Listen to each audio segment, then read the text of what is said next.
don't know if that worked or not with the intro. Are we on live? I don't even know.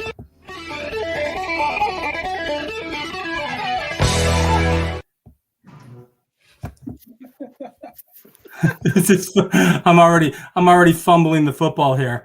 I don't know. I'm going to grab a cold one. I'll be right back.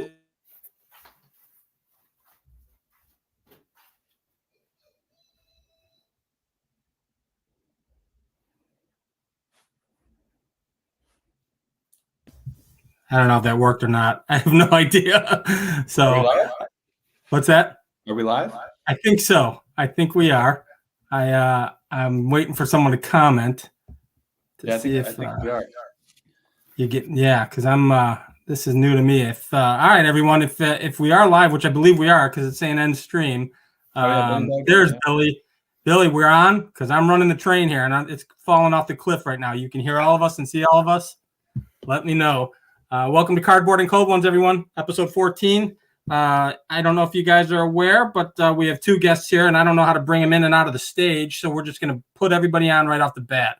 So we've got Steven with the PH from RipFan8. Hey, Steven, how you doing? Good, thank you, Jason. Excellent. And then we've got Don from TheShowAndMe. Hey. Don, how are you, my friend? I'm well. How are you? Good, very good. Easy peasy stuff, guys. I know Sammy brought up the topic of card shows. And, we've reached out to several people. He had you two in mind. And I also brought up Steven from a different perspective. Steven being in Canada might have a few ideas and thoughts about shows out there. But, ironically, I met you both at a card show. The first time I met both of you was at Strongsville last year. So we'll probably dip into Strongsville a little bit. Just talk about the things that you like and don't like about shows. But I figured we kick it off and just get your guys' opinions, and then we'll show cards as we're going through it. But I guess we'll start with you, Don. What are your feelings on shows as far as purchasing cards versus online versus any other method of purchasing cards? Yeah, I mean, I like everyone else, I love shows. I go to every Chantilly show 3 times a year. I go to as many Philly shows as I can go to the past 2 to 3 years. At least twice a year I go to that one. Strongsville, the National, things like that. Haven't made it to Dallas or Nashville or anything like that. But absolutely love shows. In terms of buying, for me, it doesn't matter where the card is, whether it's at a card show, at an auction house, on Blowout, Net54, Twitter, Instagram.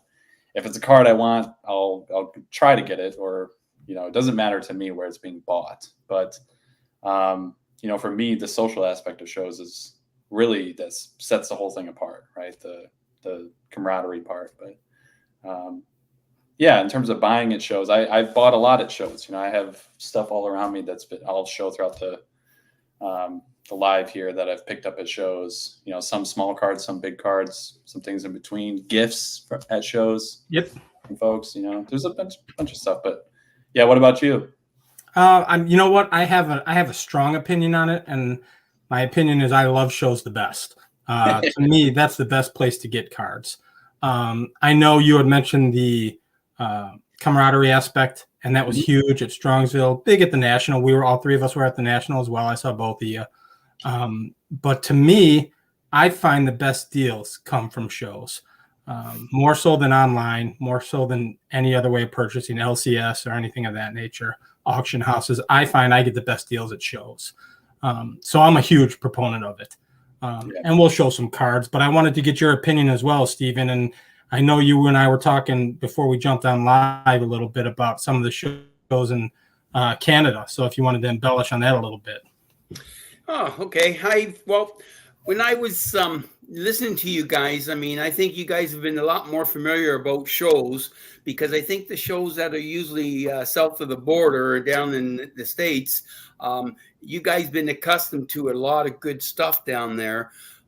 Up here in Canada, for the most part, we only have a biannual, twice a year Toronto Expo show. And outside of that, most of the other ones are pretty ticky-tack stuff. So we don't have a lot of options up here from my experience. That doesn't mean there aren't weekly shows here and there, but those type of shows, the weekly ones, which are that I've gone to, they they're not just card focus or memorabilia or sports cards memorabilia focus.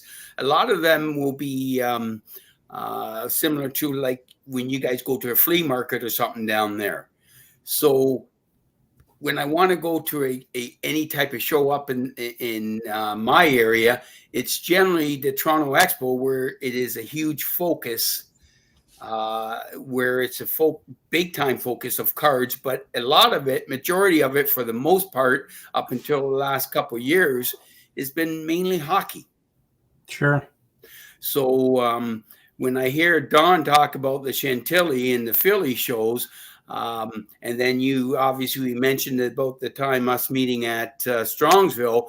I mean, that was one of my real introduction outside to going to the National in 2018 to Cleveland, and then 2022 to Atlantic City. I went to both of them, but I went to both of those shows basically on my own. Didn't really know many people. The introduction at Strongsville really changed my whole thought of shows. So the stuff up here in Canada, like I said, we got the Toronto Expo coming up in just over a month from now. It will be it's a pretty busy show. It's a Friday, Saturday, Sunday with the Thursday night opening. It's a pretty big show for this for Ontario, and there's a lot of autograph people. There's a lot of cards, but it's still, I would say, 50 to 75% minimum hockey. Okay. How many tables, Stephen, do you think roughly? I would say roughly, I think it's pretty large, because I would say at least 400. Oh, wow. That's a big show. Yeah, it is a large show. There's a lot of, the last couple of years, even this year, they're putting it in the bigger hall. So it is a large show. So there's most of the people a lot of people from Quebec and out west come to this show, but it's heavily hockey. Sure. Which makes sense. I get it. So yeah, I mean, I kind of wanted to, what I figured we'd do is obviously show cards that we've gotten at shows. Another reason, I know, Don, you had mentioned the aspect, the camaraderie aspect, and I've mentioned the value aspect of it, but it comes with a story, right? I mean, there's not you can't really build a tremendous story buying cards online.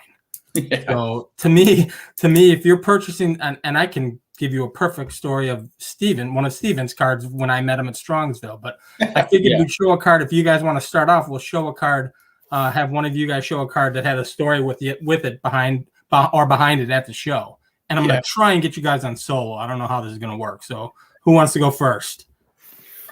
Well, I'll let Steven go first, but know, the two times I ran into Steven at shows, Strongsville and the first day of the National this year, he just hands me just a monster card both times. So, right. It's like, oh, all right, we're doing this. Right.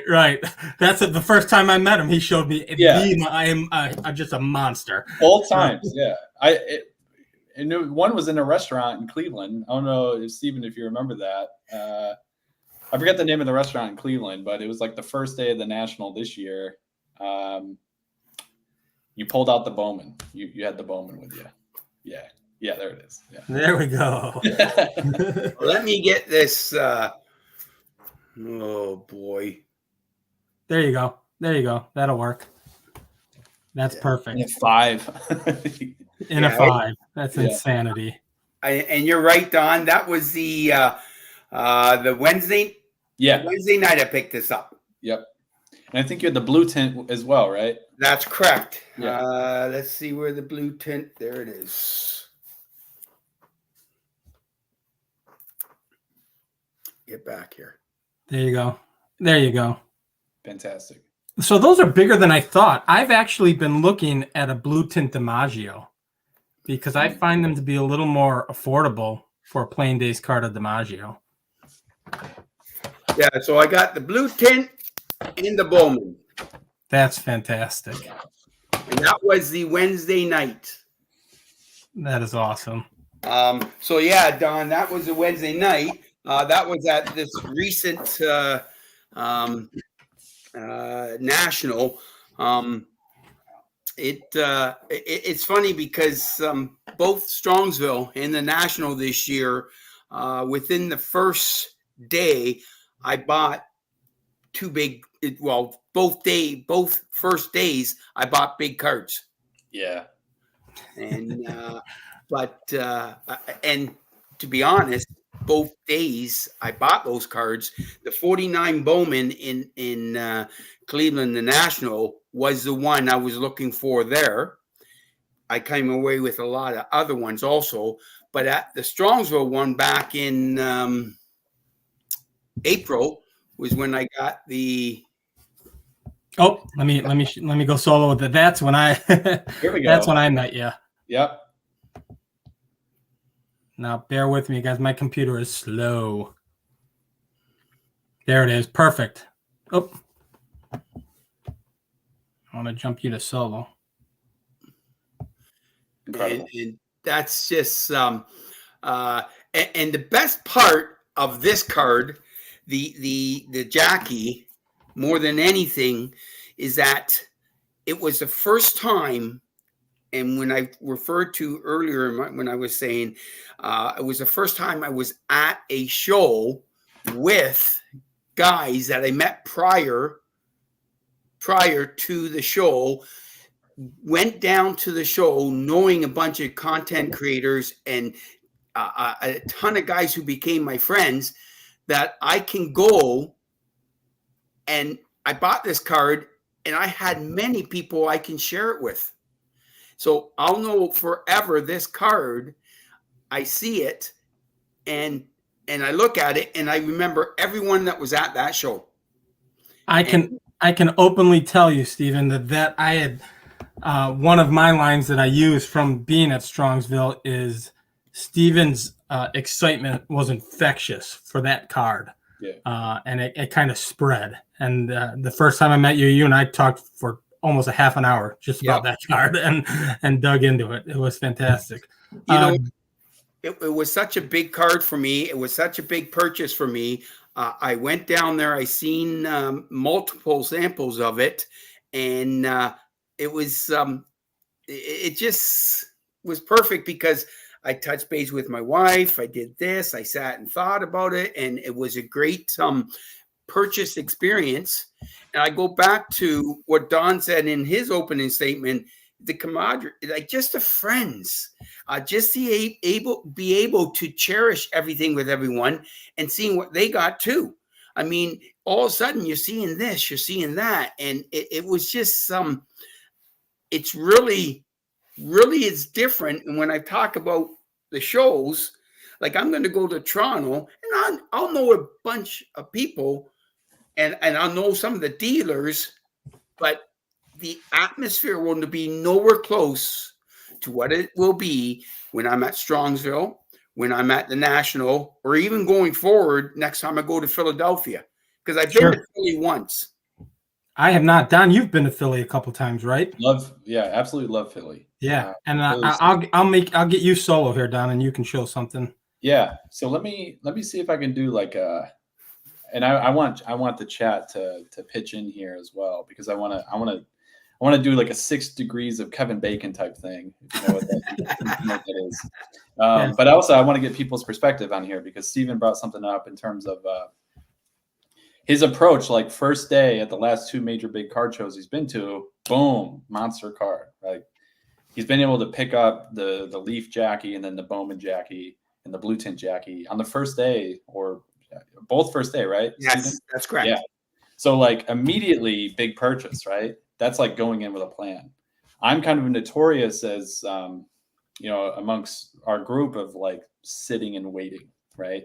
Kind of know what I want, but I'll go through and I'll scope things out, and I'll look and get a mental mind map of where things are and what I want to go after. And it might take me 2 to 3 days to buy something. This happens all the time. I've gone to Chantilly and Philly and not bought a card the whole time, been there 2-3 days each time. I cannot do that. I can't know. do And that. actually, I want to get into this, and I want the chat folks to pitch in terms of what their strategy is at shows. Is like, do they immediately start buying, or do they kind of sit and wait, or is it somewhere in the messy middle? Because I want to riff on that part as a group, but I'm gonna connect some dots here with a story here. So awesome. Yeah, so at the 2023 national, coming out of 22, we'll go back to the 2022 national Atlantic City. A couple months after, I started to think about like, what are some of the bigger cards that I wanted, and I settled on the idea of I want to do the original 5 Hall of Famers. I want to focus on those folks. I want to focus on those guys. And I still need Ruth, but I settled on the green Cobb as like the first big card that I wanted to get, and that was probably September of 2022. So from September 2022, I went to Chantilly, Philly, Chantilly, Philly, Chantilly again, and then the national. So I went to 6 shows without buying it. You're close to Chantilly, aren't you? Like very close. I'm 3 hours from Philly, but I'm 20 minutes from Chantilly. Right. I live in the DC area. So okay. I went to all these shows, saw a lot of them, saw a lot at auctions, saw a lot on eBay, saw a lot on Facebook, saw a lot on Net54. And, for various reasons, the one I wanted, the price point just wasn't working, right?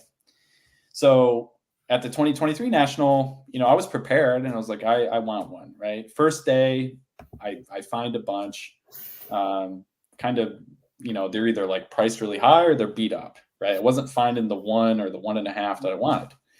So walking around with our friend Eric, those back pages, I saw him in the chat, and he told me, and I'll never forget this. And this is the importance of having like hobby mentors, I guess, or someone to walk around with you. He's like, just get the juices flowing, just buy something, because he's buying stuff, and I'm not buying anything.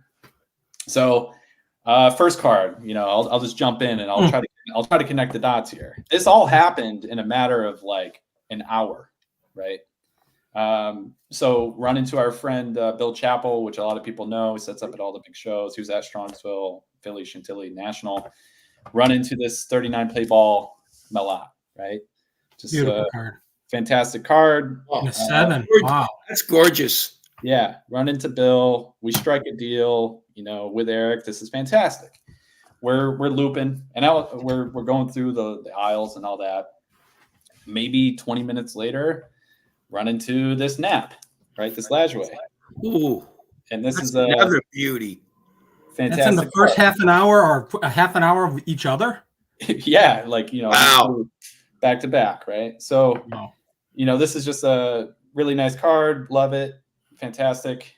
And, this was by chance. We visited a table the day before, but it was like one of those L-shaped tables, right? So when we were walking kind of we were walking down the aisle the first day, we came across the one table, but we didn't come across the end table that was at like an L shape, right? Sure. Just didn't see anything, ignored it. As we're coming down again, I just happened and I saw this card. And as soon as I saw it, no price sticker was on the back, but I saw the card and I was like, holy smokes. And we start talking to the guy, and I knew almost immediately that I wanted this card. It was just depending on what the price was going to be. And the dealer pulls it out and I flip it over, and he immediately takes like $100 or $200 off. I forget. And in my mind, I'm like, I'm not walking away without this card. Right. And I hand it to Eric, and Eric looks at it and immediately was like, this is the one for you. And, the deal takes like a minute and a half, 2 minutes. And it was my green Cobb. Oh, nice. Oh, goodness. Oh, that's a beauty. So that was right after the Nap? So you went Nap Cobb. Yeah. So, the back is, who cares? But Who cares?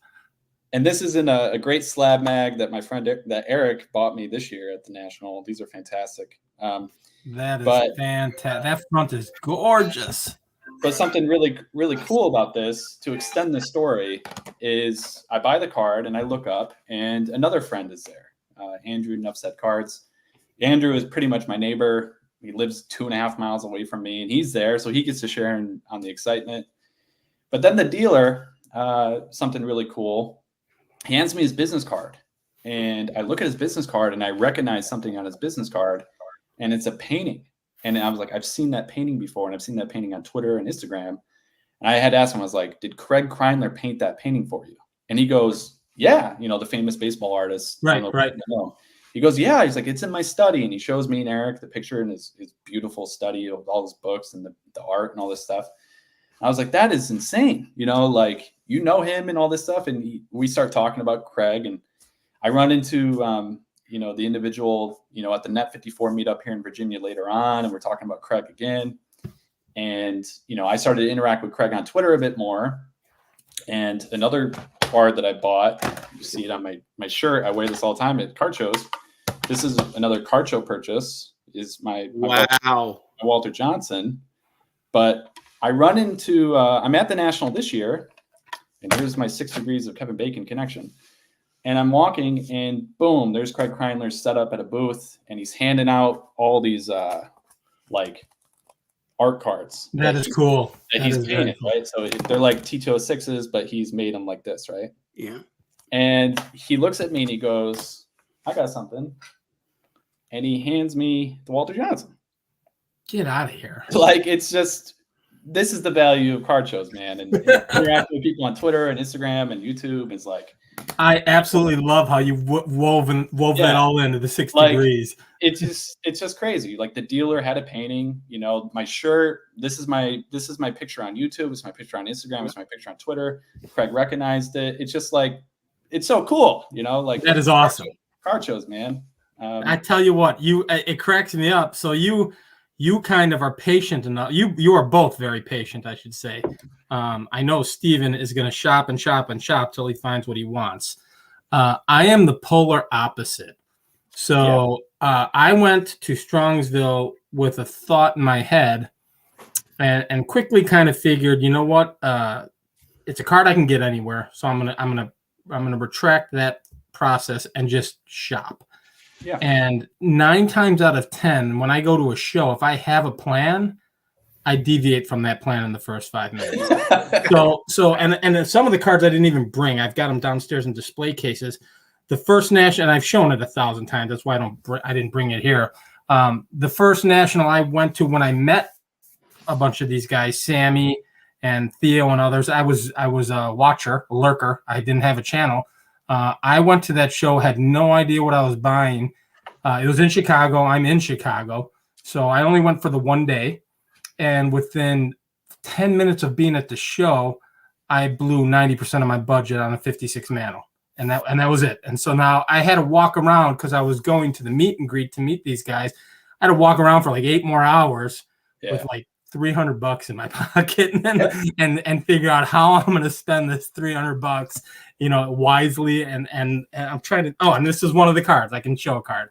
So this was one of the cards I bought with these funds after the mantle purchase. And it was a 1950 Bowman Ralph Kiner in a 3. And I actually got that from the Got Baseball Card guys. He's got a channel on it, and he's been dealing out of Atlanta forever. Gentleman's name is Joe. He's got a huge booth at the National. Yeah. But that was some of my extra funds from the National after I purchased the 56 mantle. And even at Strongsville, when I met you guys, I'm working on a couple projects, but I don't necessarily stick to them, just because in my mind, I need so much. I just want to collect so much. So I was very, the first day at Strongsville, I didn't buy until towards the end. And I don't even think I brought that. I bought my 34 Luke Appling. But then I went to lunch with you, Don, and Dan's Vintage PC, and you showed me your Ed Walsh in a 3. And I'm a huge Sox fan. So and I'm doing the White Sox Hall of Fame run, and I got all jacked up, and I purchased and again, I didn't even bring it. I purchased my Ed Walsh at Strongsville, ungraded, from Bill Chappell. and got it graded about 2 months ago, and it came back a 2. And I couldn't be happier. And he cut me, and again, deals upon deals. He cut me a great deal. It just so happened when I was purchasing it, Garrett was working the booth with him, helping him out because Bill was going to step away. And I know Garrett, so Garrett was standing over his shoulder. He had a price, and I don't care. I'll throw out prices. He had a price of $400 on it, ungraded. And I was looking at it, and he said, "I'll do $350." And I looked over at Garrett, and he just kind of gave me the nod. I'm like, "Okay, I'll do $350." And I just bought it. So nice. Not a lot of thought process in what I was getting. I just kind of go, and I brought a ton of just go. I go to and when we're talking about shows, much like Steven has mentioned, we talk about Strongsville, which is going to be huge again this year. Even more content creators. We talk about the national. We know how big that is. I do a lot of the little local shows. We have one here once a month. It's in a suburb of Chicago. I go with a couple guys, Steve Vintage on Vintage and Mitchell, White Sox card and fan collector. And 90% of it is modern. And I collect modern, but I typically, I buy modern online. That's what I'll buy online is modern. But I will always find 1 or 2 vintage cards there that are just awesome. And this is what I bought last time I was with those guys. I picked up the 62 Ernie Banks in a 6.5. Nice. That's a beauty. Yeah, I was with Steve, and I said, "Man, that's gorgeous." And he said, "You got to pull the trigger on that." So I did. So memories that I'll have. I can look at cards. I can tell you who I was with when I got them. I could tell you what instigated the Walsh. It was lunch with you, Don and Dan. Oh. Yeah, I can tell you those things, and those are the things that are, for older guys like me and Steven, and those are priceless, right? They're going to last forever. So I think it's fantastic. It's another reason I love shows. All right, let's pass it to Steven. Let's what do you got for us, Steven? Let me see if I can go solo with you here. Okay, I'm gonna so we talked about Strongsville, the basically last year, or the one in April, where I picked up the Leaf Jackie. I'm going to go back to the year previous, 23, when was my first Strongsville. Myself and Mike at Canadian Cards, he mentioned to me about going down. He mentioned that Chris from Missouri is going to be there, and Scott Reindeer Studios, and Don Field of Dreams. So we went down there, and it was a pretty. It was when it was held inside the hotel in the one ballroom before they moved it this year to the hockey arena. But that was basically my first introduction, for the most part, to a real vintage baseball card show. Like I said, I've seen vintage, and you see it around here and there, but it was my first real introduction to that.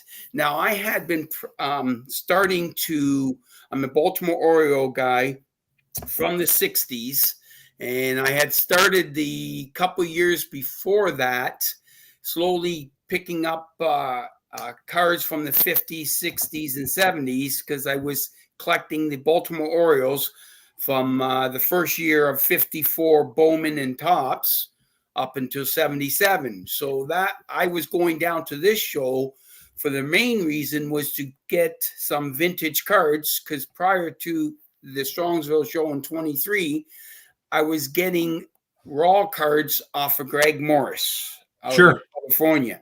So that was my introduction into buying stuff online. But I found after the first year that doing it, I think I started in 21. As the year went on, I noticed in my eyes, the cards that were being advertised as, say, VG, VGX, I always found that they were overgrading it when they were selling them. So, of course, when I was going to, and I had picked up quite a few, because there was like probably 700-800 cards I had to pick up. I had picked up a bunch, probably 200-300 off of Greg Morris this way, and I stopped picking it up probably about 4 or 5 months before the Strongsville. So my whole intent was going to Strongsville to pick up some more Orioles commons. And I mean, because there's not a lot of stars outside of Brooks Robinson and Frank Robinson. But at the Strongsville show, so a long way getting to this story, the first Strongsville show in 23 was where I actually picked up my Brooks Robinson 1957 rookie. I picked it up raw, and I since have got it graded. Oh, that's fantastic. Very nice. And I mean, it's well centered pretty good. I'll take the centering is really nice. The corners are a little rough, but this was my first big purchase in Strongsville, and I followed that one up, and I think I got that on the Saturday. So the Sunday morning before we were taking off, and if people have watched my channel, I had mentioned about I need to possibly get Mike Canadian Cards have picked up a Bowman Jackie Robinson 49 Bowman for his set he was trying to build. So I said to Mike from that where I really started to get into vintage and Jackie was, you know what, I'm going to pick up a Jackie card. And I'm going to look for it. I got it around here. That's where I picked up my first Jackie card was at that show. Bring these over here, see where I can find it. Oh, I have a hunch I know which one you're going to show. Yeah. So I'm checking the wrong boxes. So I got a bunch of them. So yeah, let me see. I do know, and if I'm correct, right at this front. So my first Jackie card I ever picked up was the 1955 Topps, and I picked it the day after I picked up my Brooks Robinson. Oh, I was incorrect. It was the 55. I thought it was the 56. Okay. Nope. The 55 Topps. This is the first Jackie card I picked up in my Jackie run. That is fantastic. Nice. Now, for the record, to kind of tie it back to what I was saying, I'm working on the 56 Hall of Fame run. The card I targeted at last year's Strongsville and did not purchase was the 56. That was the card I initially targeted and strayed away from quickly. So and didn't even get it at the National either. Yeah. So Don had mentioned how he goes to Chantilly a lot, and he's in striking distance of the Philadelphia show. Yeah. So after the Strongsville show, last year, I didn't go to the National in Chicago last year in 23. So that's when I eventually went to my first trip down to Philadelphia. And you're talking about the 56 that you picked up, or the 56 you're trying. That's where I picked up the 56. Beautiful. And you know what? That's my favorite Jackie card. And it's not because I need it. It's just, I know it's his last card. I love that card. I absolutely love it. So I picked up the 56 in Philadelphia. So Don, I'm not sure, obviously we hadn't met by then because I met Sammy Thunder in Philadelphia that weekend. Yeah. So I'm not sure if you saw, and that was in September. So that was just a year past.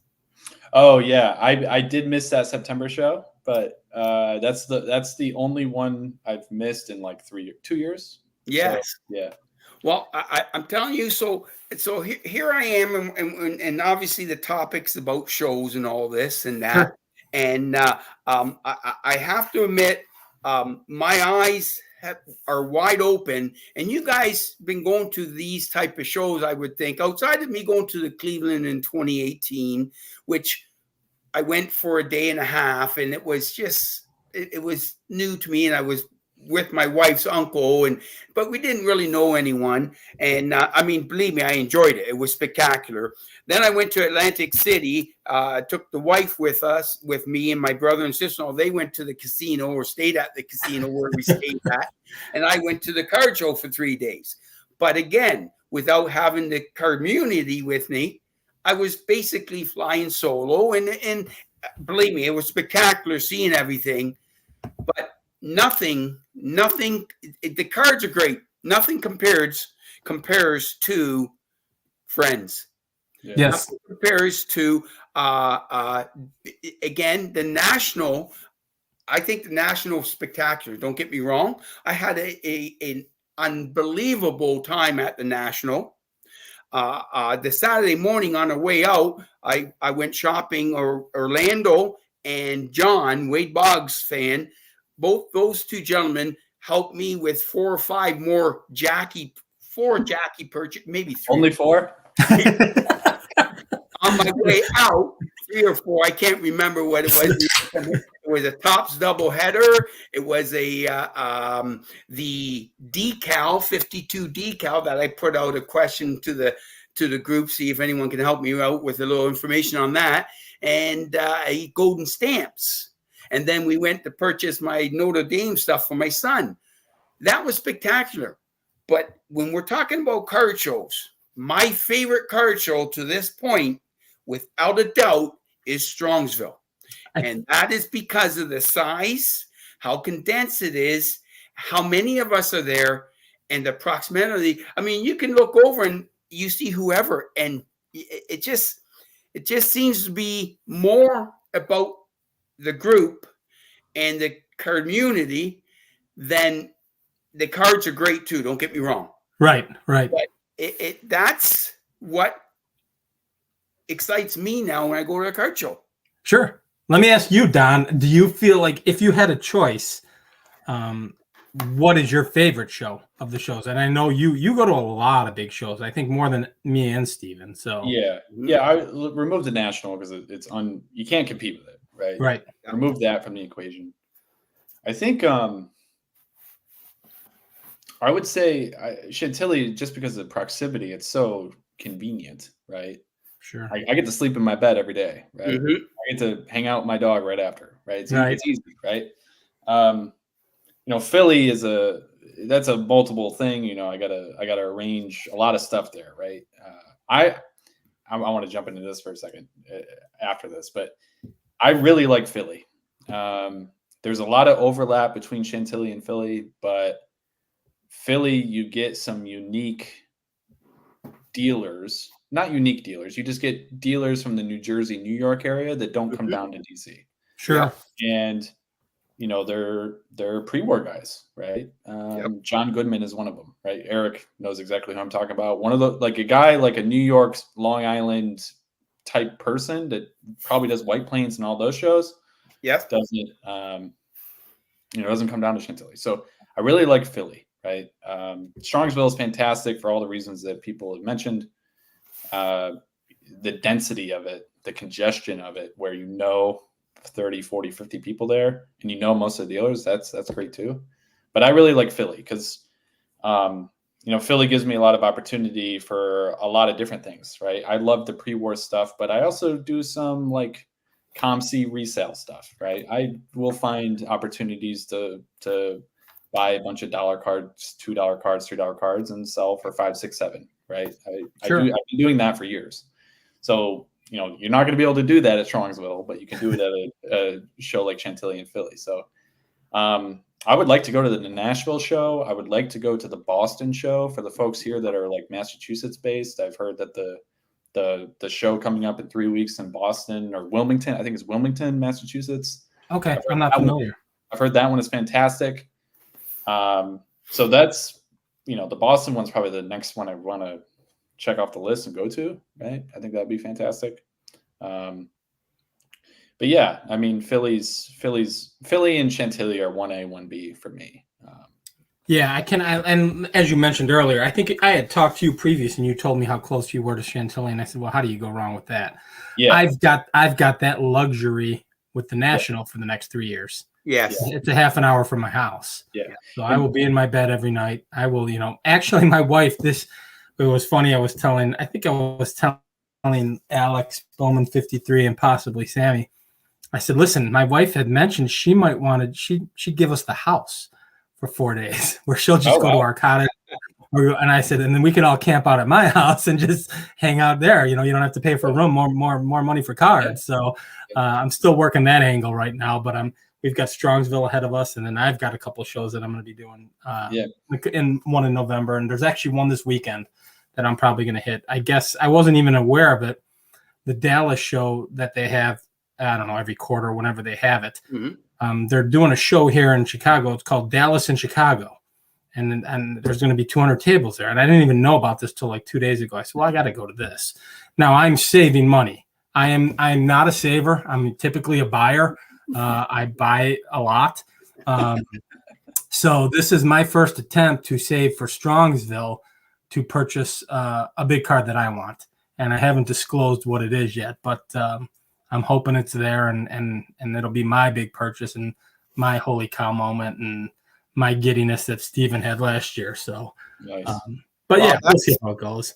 I'm gonna give you solo, Don. I just wanted to see if you had anything else that you wanted to show. Yeah, let's see. Yeah, I want to talk about maybe some additional benefits of, some of the social stuff. But you brought up the Ed Walsh. I went and dug mine out. I got, from our friend Brian Roth, I bought mine raw maybe a year and a half ago.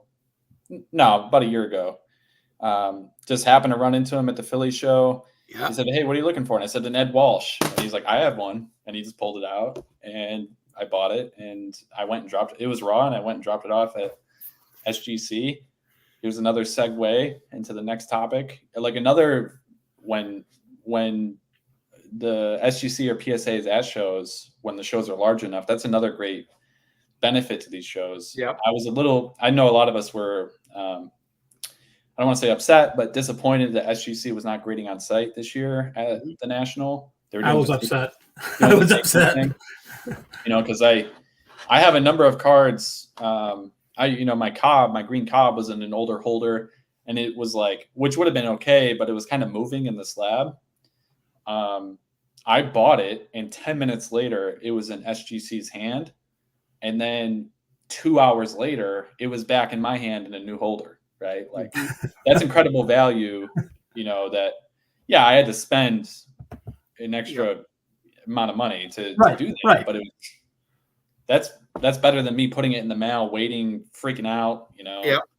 The card is down in Florida as a hurricane's coming. Yeah. I just shipped some cards off, and I'm a nervous wreck as to when they're going to get there. I shipped them 3 days before this hurricane hit, and and at the National last year, I also got I had a Wagner, and I got that reholder, right? Like nice. Getting that reholder. Don, you're showing some heat. You are bringing it. Look so nice in the new slabs too, eh? What's that? They look so nice in the new slabs. Yeah, they do. Like getting cards, I don't know. Like I know people that don't want to put their cards in the mail and grade them and do that. They want to just do that at the show, and they'll pay the extra fee, and they'll, that's an incredible service when it's available to you like that, right? Oh, I'll tell you what, if I had the cards that you've been showing, those wouldn't be going in the mail. I'm serious. I mean, I wouldn't want to do it either. I mean, what I'm putting in the mail is a far lesser value, but if I get, big cards that I'm looking at, first and foremost, and it's a topic for another day, is what do you prefer buying? Do you prefer buying ungraded, or do you prefer buying graded? For me, for this big card that I'm looking at, it's going to be the biggest card I ever purchased, and I'm not even going to mess around with it. It's going to be graded when I buy it. Yeah. So add in the component now, which you guys are talking, and I agree totally what you're saying, Don and Jason. Now you have to send it across the border. Right. Oh, yeah. It is a nightmare. Even when I was buying cards online, it was funny how I would, and I still don't understand it because it's all BS in my opinion, but I would buy cards from Greg Morris or buy cards from some other facility or some other site in this Texas, say, and I would get notices from my post office that I have a pickup and I have to pay duty. Yeah, and it's like holy, and it's on top of it, everything else you've done. But worse than that is the only place, because I used to buy the odd thing off of Four Sharp Corners. Never once, ever did I get charged duty. And I'm just wondering if because of where it crossed.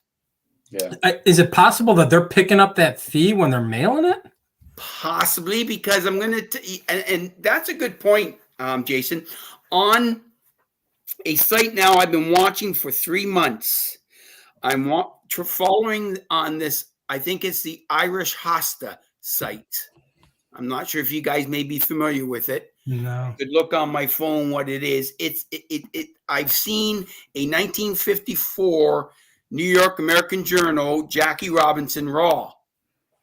Oh, wow. So I've gone in the description and kind of looked, and I noticed something to the fact about duty, them talking about picking up this and that. So maybe that could have been the reason how it worked or not. I'm not sure, because I really want to, but I don't want to buy a $1,000 card online. I don't want Yeah, to. that's rough. And I the only reason I mention that is through experience from work.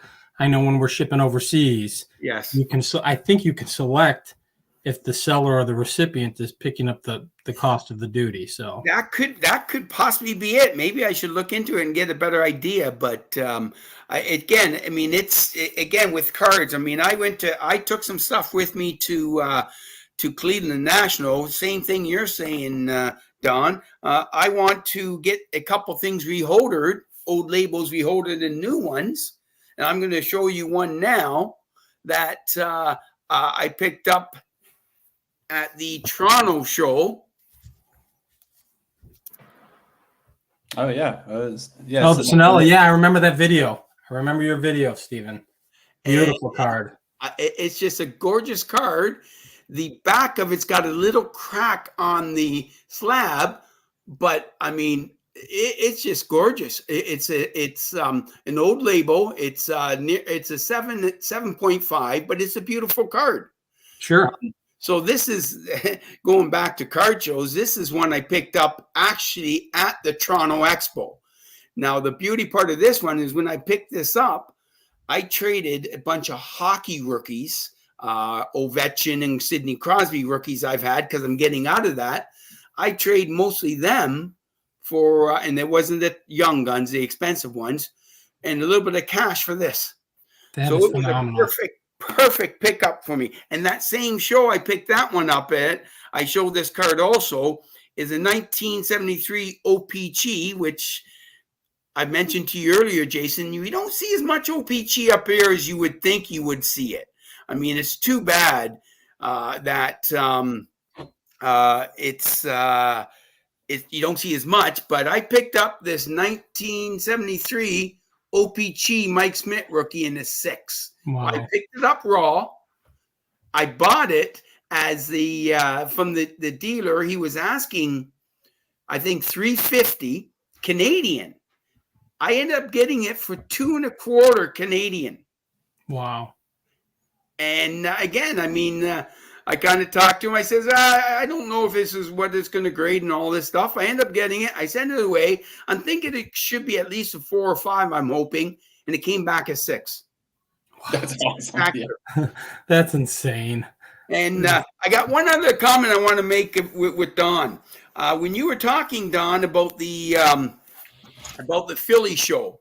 Yeah. I have to say, I'm going to Strongsville next year. I don't believe I'll be going to the National because I really want to plan on going back to Philly in September.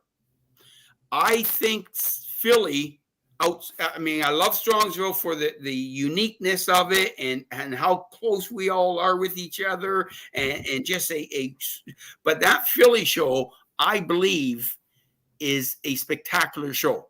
I went there once and I picked up, I'm going to show a couple cards. I've already showed the 56 gray back or white back I picked up from Philly. But during that time when I went to Philly last year, again, the first day, the Friday I went in, and it's funny, I got a bad habit that way.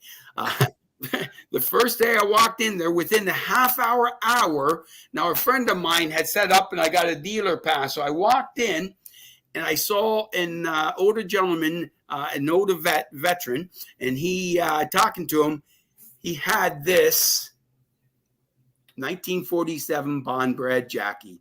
Was the man's name Dan? I'm not sure. He's an older fella. He had a mustache. Yeah.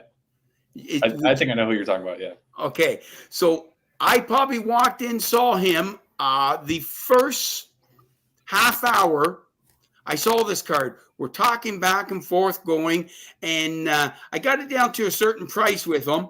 And he said, he goes to me, he says, the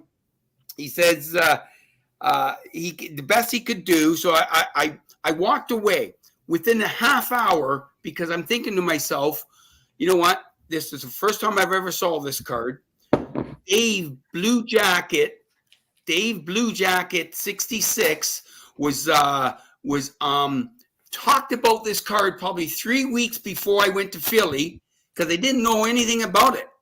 So I watched his video and I saw, and then unbelievably for me, I walk in and there it was. And I'm thinking, I walked away and I go talk to someone and I'm thinking to myself, if I don't go back and get this card, it could be gone before tomorrow. So I went back and within 2 hours of the show, I got the big card. That's awesome. That is awesome. That's I want to extend that for a second. You saying something that about Dave. I feel like I noticed this with myself, and I'm curious, both of you, but also folks in the chat.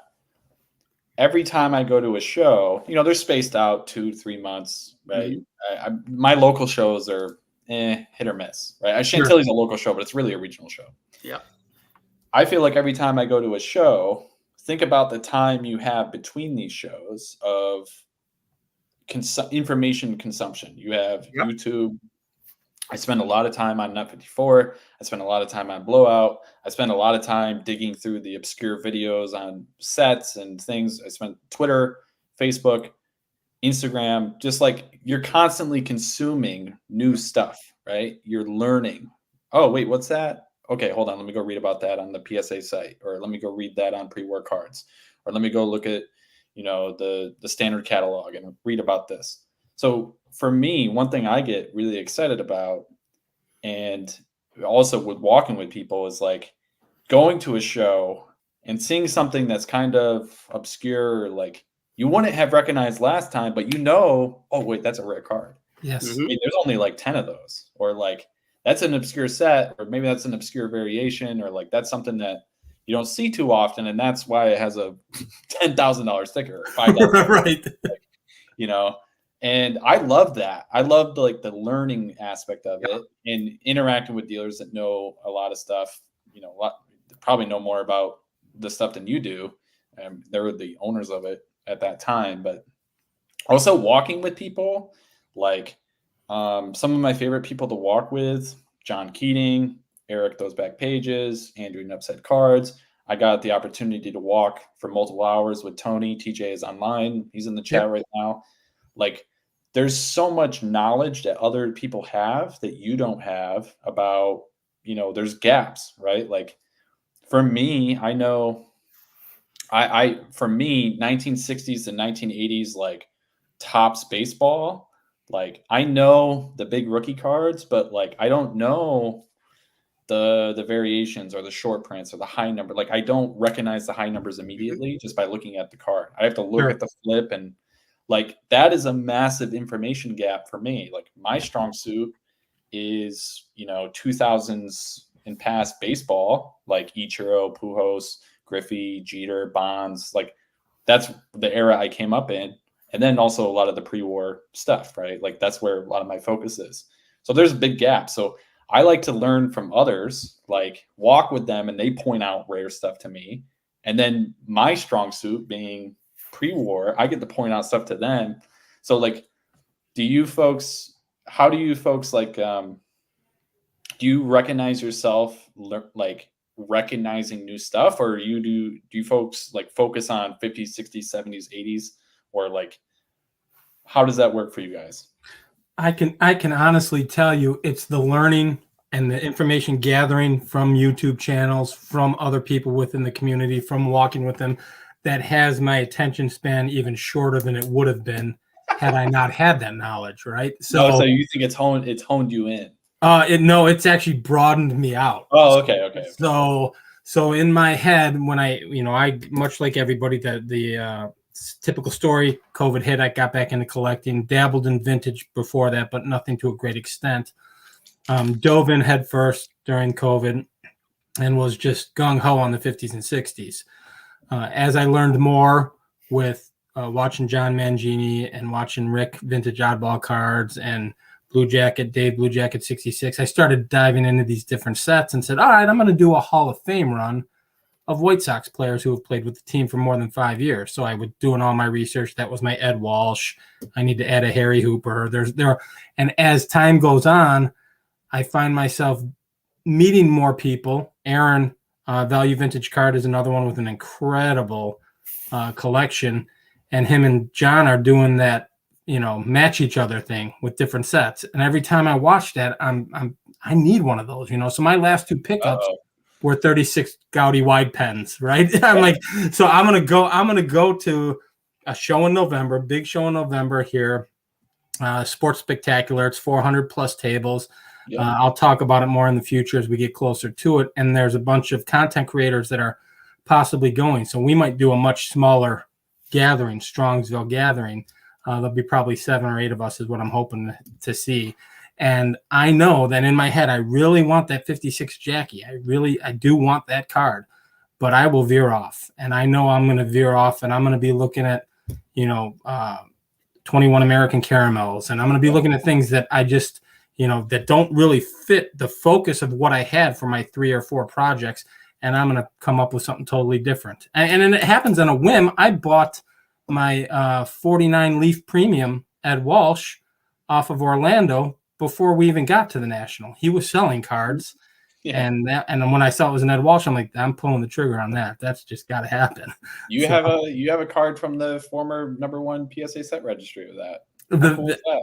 Right, exactly right. So yeah. it was a double for him. He's got the higher graded card. He's got the higher graded one.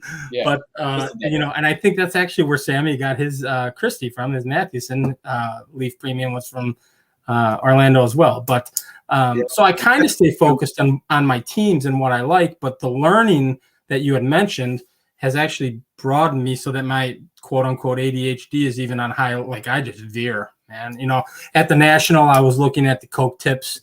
William Chappell had a stack of them. Yep. Sammy shows his, and everybody shows theirs, or the few people that have them. So I was looking at those. I really love the Drake's cookies. I've seen those on Mangini's channel, so I was looking at those. And to me, it's obviously I'm not going as large as John, 1 card of every set. But if I like the set, I'm going to end up picking up a couple. And I find myself, as time goes on, leaning more and more towards pre-war, which I never thought would happen. And black and white. I'm really digging the black and white stuff. So the real images, yeah. Yeah, I can show this one I'll show. And the only reason I'll show this is this was my first purchase at the National because I was waffling as to what Jesus, what am I doing here? There we go.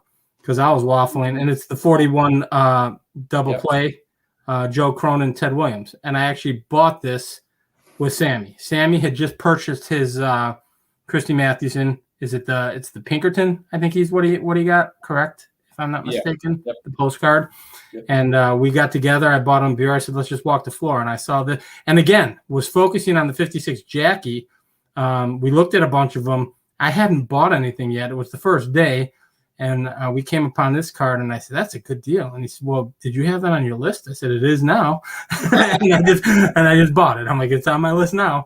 And it was actually my first playing days, Ted Williams. So I figured I'd bring that in the mix as well. Very nice. But again, walking with friends, that education that you were talking about, I find that it's broadened my horizons as to what I'm collecting.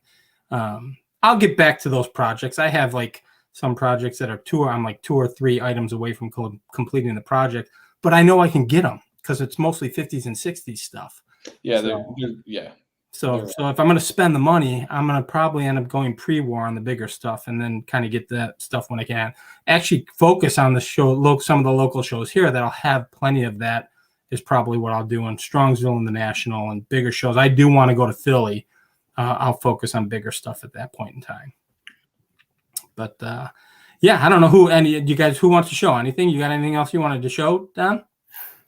Yeah, I mean, I got stories for days, man. Throw them out there. I'm good with All it. right. So at Strongsville with our friend John Keating, and the folks that know him, he collects. I believe his name is Ray Keating. He played in 1910s. Yep. He's got some Cracker Jacks. He's got a Xena. He's got some cool cards. So talking with him, walking around with him, and that's in my mind that hey, he collects Keating cards. So he's digging through some 1960s football stuff as we're talking, and this dealer just has some like common boxes of 1950s and 1960s baseball, and I'm just no reason just flipping through them, and I was like, man, there's a lot of Dons from the 1950s and 1960s. I'm born at the wrong time, man. So Yeah. I've seen your video. I'm with Keating, so I just start buying Don cards, man. Like, Oh, nice.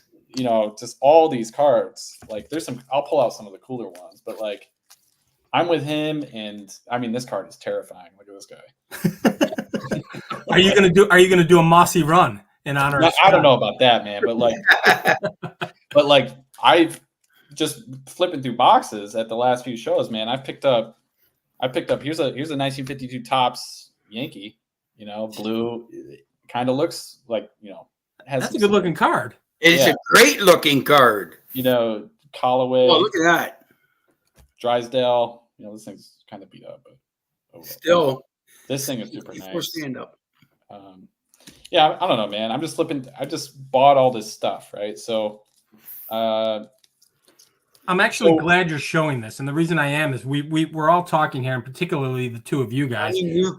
You've been showing bangers, but the fact that you can get, this is another way to go. You can go through these boxes and you can find something that kind of add to the collection. That's awesome. All of those cards are awesome. So, I was at Chantilly in June, and I had just picked up some new ones, and I ran into someone, and this person's collection is insane. It's probably world class collection, one of the best collections I know of. Monster cards.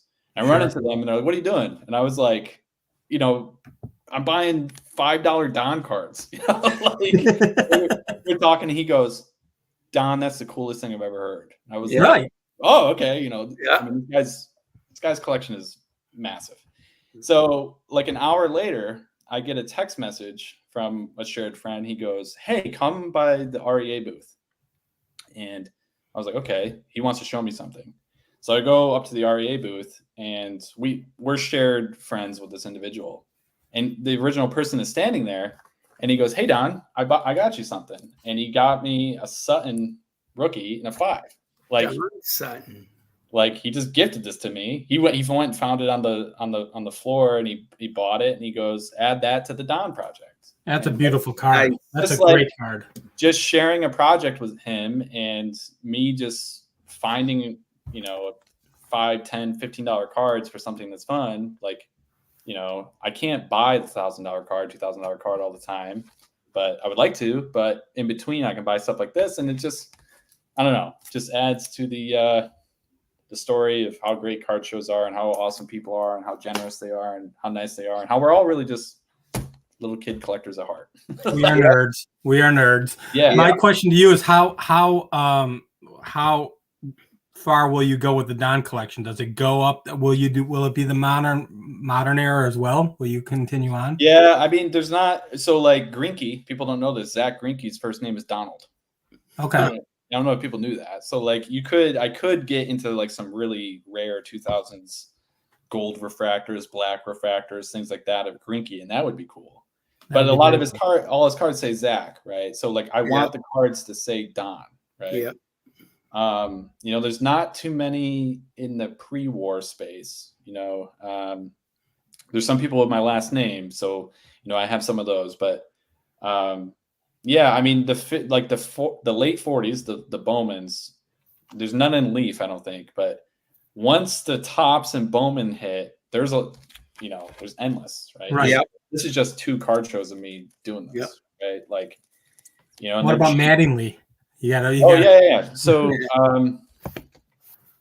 like Mattingly, you know, someone has gifted me some things. I've talked about this before, but I got more stories. Can I 1 second? Go ahead. Go ahead. Right. Yeah, you're good. Hold on. I love it. The two of you are great storytellers. I go all night. Sammy's going to say, "Why'd you go so long?" I got a few more I'll show afterwards when Don's finished. Perfect. I got a couple work for things me. I want to say, and now there's no time limit on this, so I'm having a blast. Hey, guys in the comment, you need to let me know if you guys were on at the front. Did I mess up the intro? I think I messed up the intro. Someone's got to let me know. minor setback. Right. Sammy will see it. Yeah. I saw Sammy chimed in, said, "Hey guys, how's it going?" He's from work, or he was working. Oh, did he in the comments? I didn't even see it. I think he made a comment. Hey, just saying hi from work or something like that. All right, so that means that I'm not even focused enough to put the comment that he has on his own show. Yeah, all right, Don, I'll split it to you, and then we'll go to Steven after you. All right, here's my Mattingly story. So a couple years ago, it's like 2021, summer 2021. Work is like, hey, you got to come in for a meeting, right? I've been home for a year and a half, like COVID, all that stuff. They're like, hey, we're gonna come in for a meeting, you know, come in. So after that work day, there was like a Walmart at the end of the road, and I had to grab something real quick, and I just walked in, and they had like a 2021 Topps Series 2 retail blaster boxes, all that stuff. And I was like, oh, whatever, I'll just buy, you know, 2 boxes. And I came home and I'm opening up, you know, it was the brand new Topps flagship set. And I'm opening up the packs, and this like silver booklet thing falls out of the pack. And I was like, what is this? And I pick it up and I start to read it, and I won this like in-person Topps experience party thing in Manhattan, in New York City, for me and a guest to go to this Topps party for their 70th anniversary, right? And I had never seen that. Yeah, so they brought us up, put us in a hotel in Manhattan for a few days. We went to this party, all this stuff. And they didn't really tell us like the athletes that were going to be there. They told us on the ticket, like, you know, there will be athletes there. But while we were there, Mattingly and Vlad Guerrero Sr. and Jr. come in, right? They walk in and they do a Q&A, and they sign stuff, and they hand out all these cards, right? I have the Guerreros in there, but they these like special cards from the Topps party thing. Crazy. And you don't rip a lot of packs, right? So I mean, at that time I was being okay. Mean. But like, you know, so like I'm at this party and I'm freaking out because my mom always told, I'm from New York, and my mom was like, my uncle's name is Donald, right? My great uncle. But my mom is always like, no, you're named after Don Mattingly. You're named after Donnie Baseball. Like, she told me this, like, to get under that skin and stuff. But I'm sitting there and I'm like, holy smokes, you know, that's Don Mattingly. I'm a Yankees fan. Like, this is a big deal.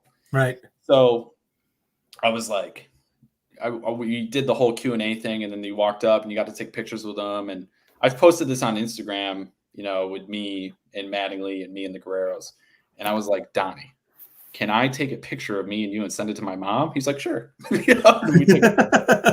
You know, so like, that's my Mattingly story. So I will always have this, you know, PSA graded it for me. And on the flip, they put, you know, Topps 70th anniversary party. You know, they put the date, New York City, Don Mattingly, Vlad Guerrero, Sr. and Jr. Nice. How does it get an 8? Yeah, I don't know, like, what does that even mean? Perforation. Right. So that's my Mattingly story. And that is awesome. You know, yeah, I mean, I could go on a whole rabbit hole of Mattingly cards, right? He has some really cool 90s stuff.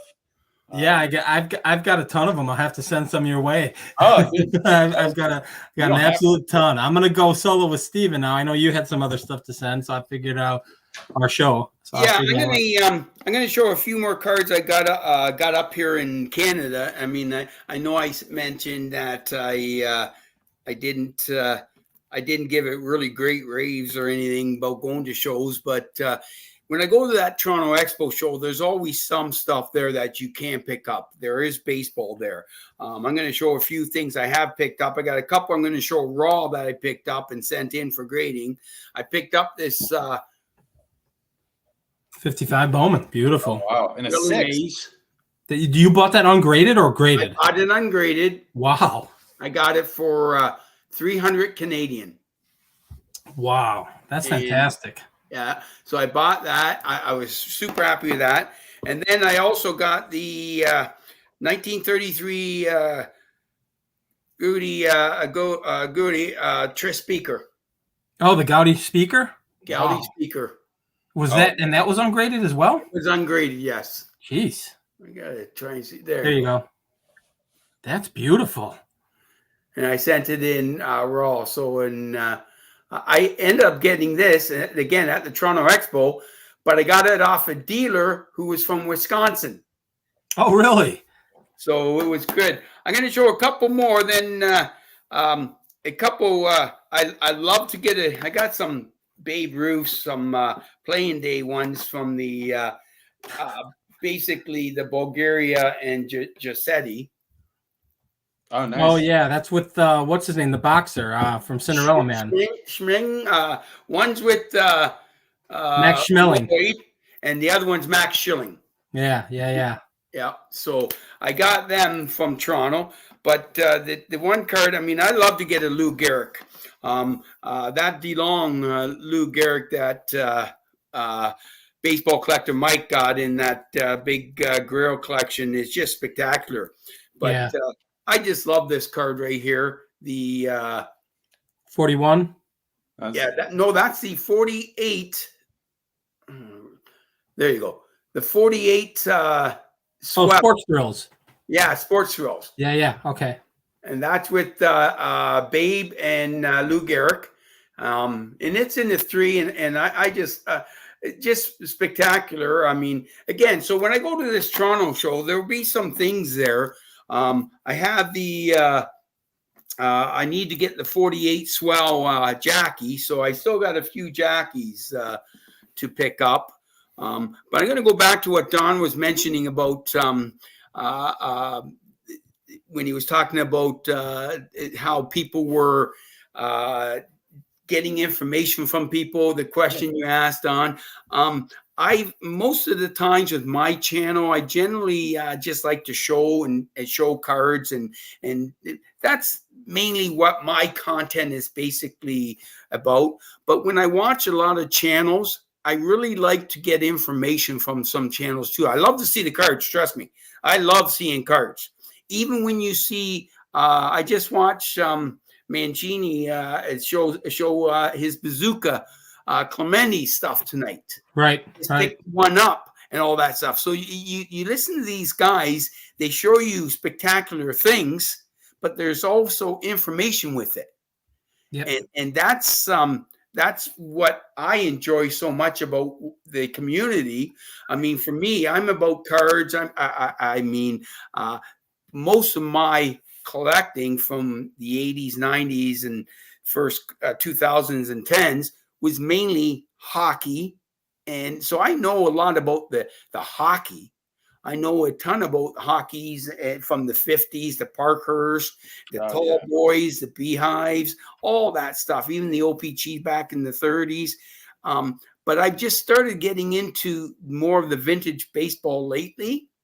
And like I said, that Bond Bread pickup I made in Philadelphia was because of I knew about it watching Dave Blue Jackets video and from just going back checking on videos of guys with knowledge. Oh, that's exactly what it is. And that's like I was stating, much like Don had said, walking the floor with them when we're talking shows, it's invaluable. Orlando. Right? Yeah, Orlando's another one. If you're going to particularly like Strongsville, because it's so condensed, so you've got the opportunity, and people have said it 1,000 times. If you're looking at something, I can shout across the room to somebody I know who's going to have a little bit more knowledge than I, because I never claim to have that knowledge. My channel's the same thing, Stephen. I love to show cards.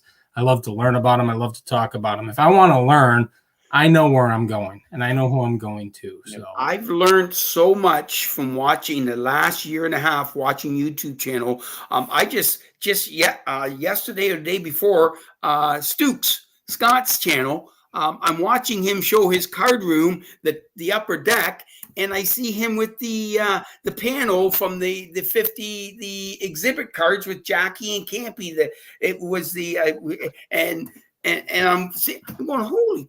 I love to have that. Right. Every time you watch a video, there's a new Jackie for you to find. Well, that, and you're learning so much. I mean, even watching all the old channels. I mean, whoever you're watching, you've mentioned a couple of newer guys who've just been recently. Aaron, Joe from Redneck Collector. I mean, seeing these cards are incredible. I mean, I just watched Don's show. He did a quick little burp about the PSA and 9 going to a 10. Right. You like that? But this is stuff. Was that the guy who complained about the grade? I think I watched that too. Yeah, you just you get information. Yeah, and that's the thing. So you don't need to just be at shows. Don, you mentioned about reading this and all that. I mean, I bought a standard vintage card catalog, those big thick ones, because when I was talking to Dave Blue Jacket, and I'm asking him the information, he says, Stephen, buy that book and read it. And at least you have a little. So now when I see something, oh, I remember that. You may not be able, you might have to go back and search a little bit, but you're getting information. The cards you're talking about, Don, some of those older ones you're getting, the black and whites. I mean, you got to get the information from somewhere. That's right. That's right. And what better place than to get it from our peers, because you guys know it all. Right? Oh, I'm an idiot. I was just gonna say I'm a moron. Like you guys, I meant the community. Yeah. Don's being humble. Like Don would be a guy I would lean on if I was at a show. Yeah. Don, you mentioned too. I mean, just the amount of information you said about talking to dealers. Yeah. It is incredible how much this community, and we'll go away for a week and it seems like it's an hour, because it's so much, it's away from life and it's just so enjoyable. Yeah, absolutely. I'll say this. I said to someone the other day, I was like, I often feel like the middle child, because like at shows, you know, a Chantilly, a Philly, a National, it feels like the first day is always a wash for me. Like I don't get to look at a lot of cards because I'm talking to so many people, catching. Yes. Right. Yep. It could be on the floor with individuals, but also, you know, these dealers, you know, after many years, multiple times per year, a lot of purchases. Yep.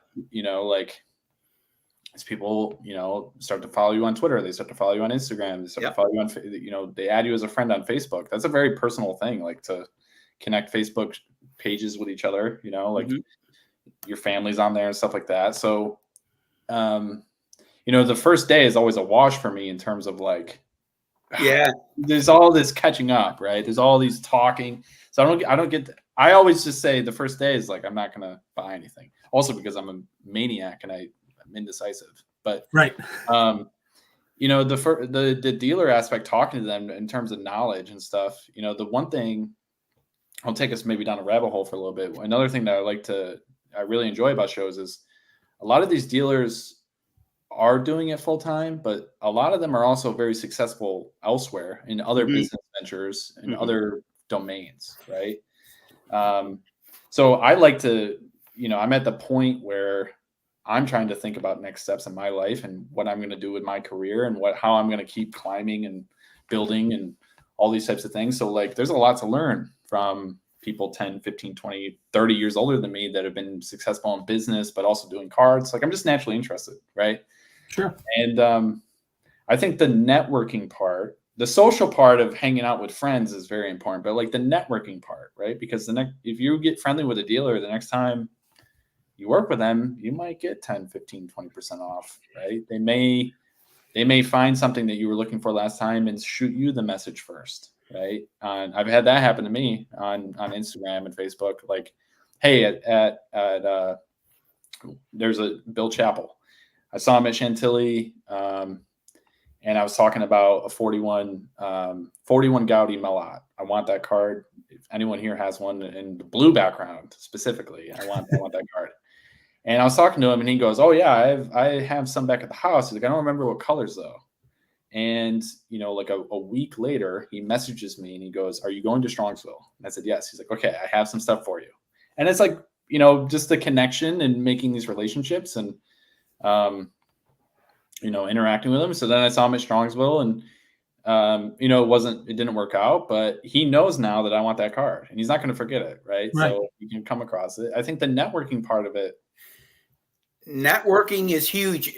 As soon as you said networking, Don, it means so much, because it's not just, and you're right, it's not just the community, it's the dealers.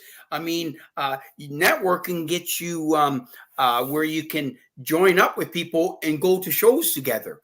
Yeah. There's so many simple things that what I've noticed for myself and where I am, everything I do now, outside of obviously family and work, it's all about cards and the people I talk with. I mean, I talk with Billy Ballgame quite frequently. I talk with Greg out in California. I talked to Orlando yesterday. Don't talk to that Billy Ballgame guy. He's a knucklehead. Talk to these guys, and this is just it. This hobby, this networking is making the hobby so enjoyable for me that that's all you really want to focus on when you get your spare time. Because let's face it, life is hard. There's a lot of stuff that goes on. Yep. Nothing better. Yep. This is what takes you away from the craziness, right? And it's enjoyable. And it's stuff that, I mean, we all have memories when we were younger, ripping cards open and doing this stuff. I mean, it's incredible what the community is about, and it just seems like it's growing big. Yeah, there is. I mean, you and I, Don, you've been doing this for a while. You've been collecting forever, and your knowledge is there. But you've been doing your channel for quite a while, haven't you? Yeah, I was. Well, not too long. I took a break, like a lot of people, and I came back to it. But I people have known this about me. Like, I had a decent amount of videos up, and I hated them, and I deleted them and started over. But oh, really? I didn't know that. It wasn't a ton, but it was a decent amount. But yeah, I mean, there's like, what blows my mind is interacting with people like, you folks know Ed Wesker-Griff. There's probably a lot of people in the chat. Yes, I know Wesker-Griff. Yeah, like that dude has been on YouTube doing card videos for like 14 years. Right. Like that's, he was doing it way back then, and it's fun to go back and watch some of his original videos and like poke around and like, oh wow, this is what cards were like in 2013 when people, this is what was going on, right? 2014, right? Alex Bowman 53 has been doing it for quite some time. He's like my guy. When I think about the guys who were like first generation, I'm like, oh, I'll go back and watch some of his stuff. Yeah, I mean, it's just fantastic, right? And it's like a lot of people have been collecting a long time, but they maybe didn't create their first video until 2022 or 2021 or something. Right. Yep. Or some people, they took a break, and when they came back, they immediately started a channel, and I don't know. I mean, a fantastic channel. Watch out, folks. I'm telling you, this channel is going to take off. Tony, Southern Collector, watch out. It's going to happen. This is going to be a wave, this new channel. I think I think I might be subscribed. I have to look that up because the Southern Collector. His first video was all about Joe Jackson. I know what his next video is going to be about. The guy's collection is incredible, and he's been building and he's been piecing this together for a while. And he's been a commenter, and he might actually be in the stream. I think I saw his stuff earlier, maybe a comment from him. But like, and his channel, Southern Collector, I think is what it is. But his first video, he comes out, and if someone can post a link in it in the chat, if someone can do that, that'd be fantastic. Please give him a follow, subscribe. So smart, so knowledgeable. His collection is wildly incredible, right? Cracker Jacks, Joe Jacksons, Ty Cobbs. It's that level of magnitude. Wow. Manals, and it's it's coming, folks. We got the next big one, and it's here. Well, that's what I've been excited about. Like there's people out there with so much knowledge, and people have been in the shadows, and they have these collections. Yep. Oh, that's what I've told the story several times. Going to Strongsville, and it's not even, it's beyond how amazing the collections are. When we were at Strongsville, I'm not even at 300 subscribers right now. I just do this because I enjoy it. I'll take a break, whatever. I just do it. I was at Strongsville, probably had 150 subscribers, and I thought they were all family and friends. People like forced to watch. My kids are subscribed. They don't even watch my stuff. Sure. And I had a gentleman by the name of Joe come up to me and say, "Hey, I watch your stuff. I'm a White Sox fan," and immediately struck up a conversation with him. And he had his quiet buddy next to him, and his quiet buddy was Aaron, Value Vintage Cards. Was that Joe Rosen?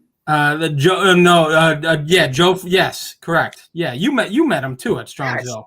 Yeah, he was showing me a ton of stuff. Yeah. So they start talking to me about their collections, and Joe mentions to me, "Oh, Aaron," and Aaron was just kind of standing there. He's like, "Aaron, start thinking about starting a channel," and I just pumped it. I'm like, you're telling me what you got. He was showing me what he was getting. I think he sold the.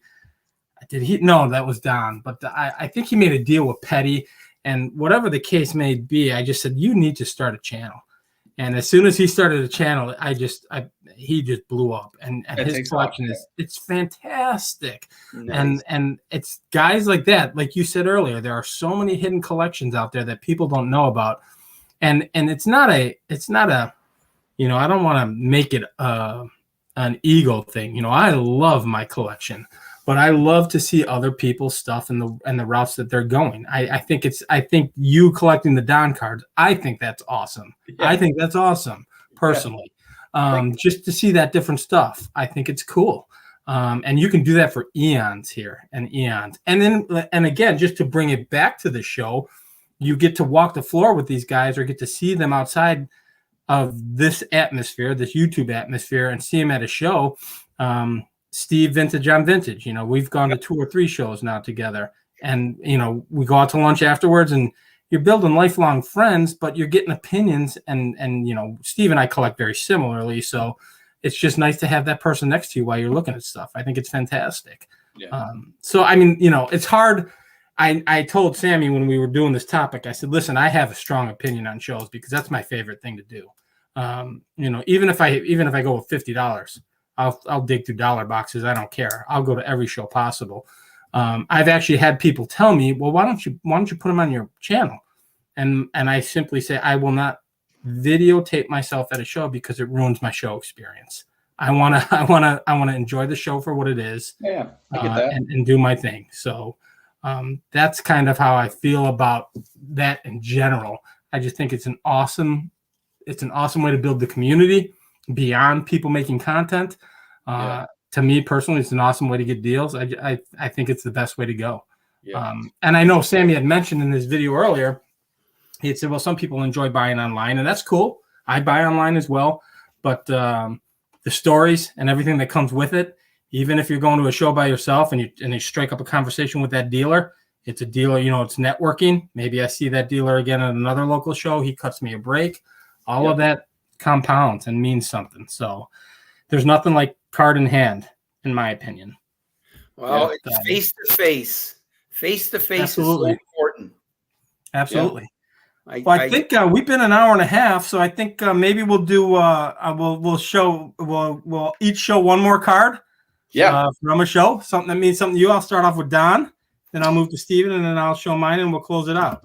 All right, let's see. We'll start off with. We'll end with.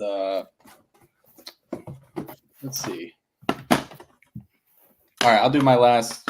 This is my last big pickup at the National this year. Was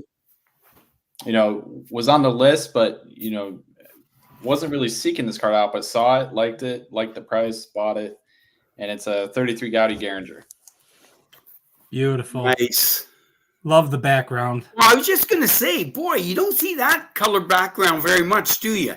Yeah, it's like a violet magenta. Yeah. Violet purple.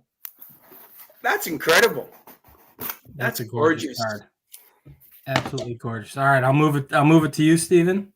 Well, I I got T206s. I got 1922 Nielsen chocolate, but I'm going to show two cards that are super important to me, and they're not Jackie's, because even though I'm big time on Jackie's right now, I've always been an Orioles fan. Always. That's right. And I got, I would say probably the guy that, obviously Brooks Robinson and Jim Palmer, Boog Powell, Bobby Grich. These guys are all dear to me because they was in during my youth. But the one guy that I collect and probably have the most cards by far is my good buddy, Cal Ripken. Yeah. Can't go wrong there. You can't go wrong there. And this is one of his minor league cards, which is very important to me. I've had this for a while. I upgraded. I had a 6, and I traded up to a 7. Fantastic. And that's the Rochester Red Wings, and this is the TCMA. Oh, those are awesome. I love the TCMAs. And my wife bought me this for one of my birthdays. That's a good. You didn't even need to prompt her. She picked that out on her own. No, she knew. Okay. I was gonna say, wait a minute. That's impressive. My son helped her. Fantastic. Now, there's one other thing I'm going to show. I know I said 2 cards, but I got one other thing I want to show. That's all right. Do your thing. And I talked about my guy, Cal. Well, I finally got to meet him in Toronto. Oh, that's fantastic. That's awesome. So with me, Cal, and my son, he signed a hat, jersey for me, and this is in 2018, I believe. He came to Toronto, signed autographs. I fast track. I was made sure I was first one in line, and I was tickled pink. This thing will probably go in my casket with me. That's right. Exactly right. Exactly right. That's fantastic. But this is, you can't go wrong. I was so. I'm going to tell a quick story if you don't mind, Jason. No, go ahead. So I'm not sure if you've watched the. I think I did a show with Greg on the Short Winded, and I talked to him about my childhood growing up with Wayne Gretzky. Yeah, I shot you a text as soon as I watched it. Yes. So I got pictures of Wayne, team pictures growing up and stuff like that. I had a lot of great experience, but it's funny how I grew up with Wayne. So it wasn't. He was like a childhood friend, so it's no big deal. But to meet Cal when I met him was like, you know how you like, oh my God, my idol. And right. It's funny how that works, but it's hilarious in the fact that, I was pretty giddy when I got that picture taken.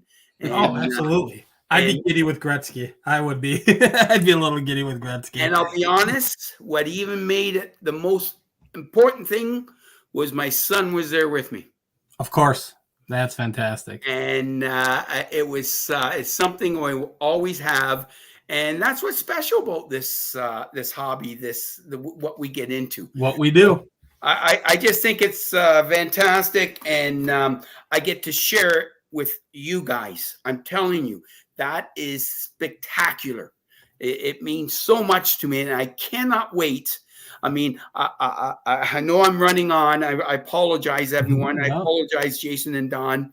I told my wife about Mike Petty mentioned about when he mentioned about watching the video with Greg about me talking about Wayne in his car. And Mike says, well, he sends a message about he's got a Trans Am. Whenever you want to come out here, I'll ride you through Malibu in it.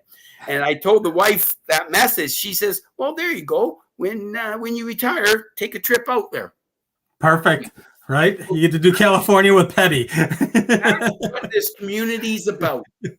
And that's why I'm saving. I don't go to many shows around here. I want to save my money so I can go to the big shows in the States and see you guys. That's fantastic. I like it. That's what's important to me. That's outside of family and work. That's everything to me. That is awesome. I think Mookie suggested that some of us come up to Toronto to see you. I did see that. I'm telling you, if anyone's coming to Toronto, please reach out. We'll make it. That we'll make something happen, right? Absolutely. If anyone's coming this way, I know there's a couple close to the border, but again, I mean, it won't be nothing like Strongsville or the National. But hey, if you're into hockey, you'll love it. That'll be perfect. I will close it off with 2 cards, I guess. First one I will show is I'll see Don's background with my background. Oh, nice. Wow. There's my 33 Ted Lyons.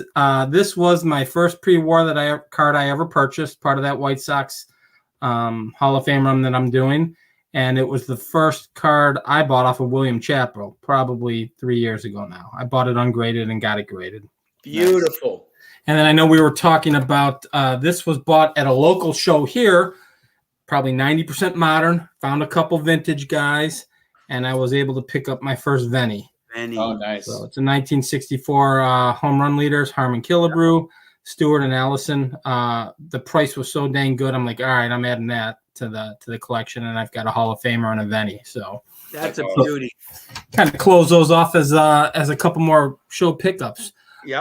Well, listen, we're running on an hour and 40, so I think we'll call it here.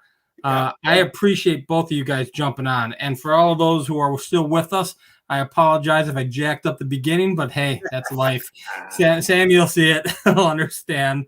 But hey, guys, I appreciate you jumping on, and I appreciate everybody watching. Of course, if you're not subscribed to these guys, both Steven, RipFan8, and Don, TheShowAndMe, please subscribe to them.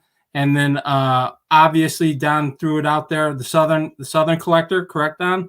Yeah. If I'm not subscribed, I'll be doing that as soon as we're done here. So That's I want to thank you guys for jumping on. Thanks to everybody who joined us, and we'll see you guys next week. Sammy will be running the ship again, so we'll see you then.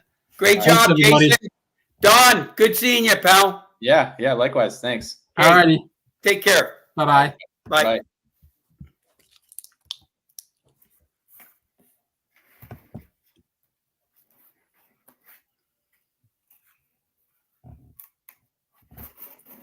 I think we ended.